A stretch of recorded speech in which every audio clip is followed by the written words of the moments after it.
All right, if you want to add more pages to your Android home screen, say I only have 2 here, but I want to add a third. How you do this depends on the type of Android phone you have. One pretty easy way that works broadly is to just take an existing app or widget, tap it, hold it, and drag it. And when you pull it all the way to the side, that'll actually create a new page automatically.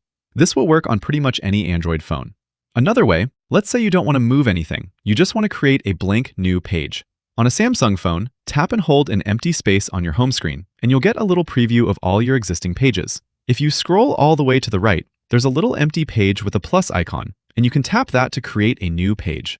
Up top, there's also a trash can icon, so you can delete any extra empty pages you don't want. And this little home icon here lets you reassign your main homepage. It doesn't have to stay on that very first page. You can set any of your pages as the primary home screen. That'll be the screen where you land when pressing the home button.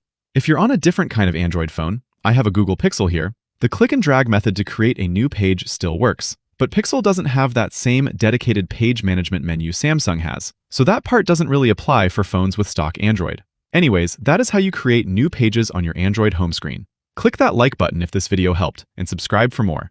Thanks all.